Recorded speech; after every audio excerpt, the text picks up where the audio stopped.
جانتا تھا کہ جناب رباب اس کے قریب آ رہی ہے۔ جس میدان میں انسانوں نے حسین کا ساتھ نہیں دیا، اس میدان میں اس جانور نے امام حسین کا ساتھ دیا، اس گھوڑے نے امام حسین کا ساتھ دیا۔ جب آیا ہے نا، میں ایک بڑا سخت جملہ مجھے میرے ذہن میں آ رہا ہے، آپ کی آنکھوں میں آنسو ہیں۔ کوئی نہیں تھا کربلا میں جو آ کے بتاتا کہ حسین مارے گئے ہیں۔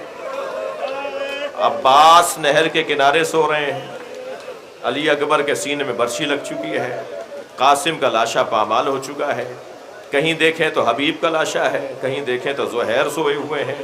اب کوئی بھی تو نہیں ہے جو آ کر بچیوں کو، بیویوں کو سہارا دے، پرسہ دے۔ ایسی غربت میں یہی گھوڑا تھا جو خبر لے کر آیا تھا، اور اس کا انداز یہ تھا کہ یہ زمین کربلا پہ ایسے پیر مار رہا تھا جیسے ماتم کر رہا ہو، اور اس کے گلے سے ایسی آواز نکل رہی تھی جیسے نوحہ پڑھ رہا ہو، اور ماتم کرتا ہوا، نوحہ پڑھتا ہوا جب خیمے کے قریب آ کے کھڑا ہوا، ایک جملہ بڑا عجیب، مقتل کا بڑا عجیب جملہ ہے، ذوالجناح ڈھونڈ رہا تھا سکینہ کہاں ہے۔ بڑا پیار ہے بیٹیوں کو باپ سے، بیٹیاں بھی باپ سے بڑی رغبت رکھتی ہیں۔ یہ اسی خیمے پہ جا کے کھڑا ہوا جس میں جناب سکینہ تھی، اور جب خیمے کے اندر بی بی کو احساس ہوا نا کہ گھوڑا آیا ہے بابا کا، اور بابا کو لے کر گیا تھا، تو آپ سوچ سکتے ہیں کتنی جلدی باہر آئی ہوں گی۔ لیکن جب باہر آئی تو کیا دیکھا؟ زین ڈھلکی ہوئی ہے، رکابیں کٹی ہوئی ہیں، لگام زمین پہ خط بنا رہی ہے، گھوڑا اکیلا گردن جھکائے کھڑا ہے، گھوڑے کی پشت پر اس کا مالک واپس نہیں آیا ہے۔ ایسے میں بچوں کے کیا حال ہوتے ہیں؟ وہ اوروں کے بچے ہوں گے۔ یہ فاطمہ کی پوتی ہے کہ ایک مرتبہ انتہائی وقار کے ساتھ قدم اٹھائے، گھوڑے کے قریب آ کے کھڑی ہوئیں، گھوڑے نے گردن جھکائی تو اس کی گردن پہ ہاتھ رکھ کر بس نحیف سی کانپتی ہوئی آواز میں، دکھ بھرے لہجے میں بس ایک ہی جملہ کہا، مجھے اتنا بتا دے پانی پلا کر مارا؟ یا جواد ابی ہل سقیا ابی ام قتل عطشانا، اے بابا کے گھوڑے مجھے اتنا بتا دے پانی پلا کر مارا یا پیاسا مار دیا؟ یہ گھوڑا چلتے چلتے کربلا میں رک گیا۔ امام کو بڑا تعجب ہوا، اے ذوالجناح تو نے کبھی میرے حکم سے سرتابی نہیں کی؟ گھوڑا بار بار زمین کربلا کی خاک کو سونگھتا ہے۔ اتنی دیر میں کچھ فاصلے پہ آباد مکانات میں سے لوگ نکلنا شروع ہوئے، ایک بڑا قافلہ تھا امام کا۔ آہستہ آہستہ لوگ قریب آنے لگے۔ فرمایا عباس، ان میں جو معمر لوگ ہیں، جو بزرگ لوگ ہیں، ان سے پوچھو اس زمین کا نام کیا ہے۔ تو نام مختلف بتائے گئے، کسی نے ماریا بتایا، کسی نے نینوا بتایا، اور امام ہر نام پر فرماتے تھے کوئی اور نام بھی ہے اس کا، اس خطے کو، اس زمین کو کیا کہتے ہیں۔ نام مختلف رہے، مگر ایک ضعیف العمر انسان جس کے ہاتھ میں عصا تھا بہت ہی آہستہ آہستہ قریب آیا، اور امام کے قریب آ کے کہنے لگا، اے زہرا کے لال آگے چلے جاؤ، کسی اور جگہ خیمے لگا لو جا۔ امام نے فرمایا آپ میرا ادب کر رہے ہیں، آپ میرا احترام کر رہے ہیں، مجھے بس اتنا بتائیں کہ اس کا نام کیا ہے۔ تو انہوں نے کہا حسین ہادا کرب و بلا، یہ حسین کربلا ہے۔ جیسے امام حسین نے سنا نا یہ کربلا ہے، حضرت عباس قریبی کھڑے تھے، عباس پتہ کرو یہ زمین کس کی ملکیت میں ہے، یہی تو جگہ ہے ہماری، اسی کو تو میں ڈھونڈتا ہوا آیا ہوں۔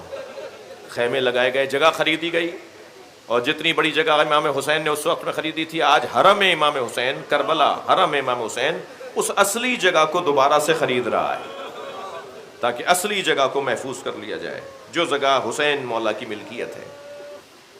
اور پھر خیمے لگے، 2 محرم کو خیمے لگے، میرے مولا امام حسین اس بیابان میں تنہا جانے لگے۔ کسی نے روکا تو فرمایا مجھے جانے دو، مگر دور سے جناب زینب نے دیکھا کہ بھائی تنہا ہے، تو پیغام بھیجا کہ کیا مجھے اجازت ہے کہ میں بھائی کے قریب آ جاؤں؟ جب امام نے اجازت دی تو بی بی اپنے بھائی کے برابر میں آ کے کھڑی ہوئی۔ اب حسین اور زینب شریکت الحسین ہیں، اس پورے مارکے میں زینب اور حسین ہی کا تو معاملہ ہے۔ اقبال کہتے ہیں حدیث عشق دو بابست کربلا و دمشق، یکے حسین رقم کر دی گرے زینب۔ یہ پورا واقعہ یا حسین نے لکھا ہے یا زینب نے لکھا ہے. اب دونوں بہن بھائی، آخری جملے کہہ رہا ہوں، دونوں بہن بھائی کھڑے ہیں، گفتگو ہو رہی ہے. جناب زینب سے فرمایا زینب ذرا غور سے دیکھو، یہ جگہ جو نظر آ رہی ہے یہاں میرا علی اکبر گھوڑے سے گرے گا، اور وہ جگہ جو نظر آ رہی ہے زینب وہاں میرے قاسم کو پامال کیا جائے گا، اور وہ جو نہر کے کنارے کی جگہ ہے وہاں میرے عباس کو شہید کیا جائے گا. اجر و کمل اللہ، اجر و کمل اللہ. بس آخری جملہ کہہ رہا ہوں. اور پھر بیوی کا ہاتھ پکڑا اور ایک نشیب میں لے کر آ گئے. کربلا کا نشیبی علاقہ اور جگہ ہے جہاں لے کر آئے، اور فرمایا اسے ذرا غور سے دیکھو، میں یہاں گھوڑے سے گروں گا، مجھ پہ گھوڑے دوڑائے جائیں گے، اہل بیت یہاں اسیر بنائے جائیں گے.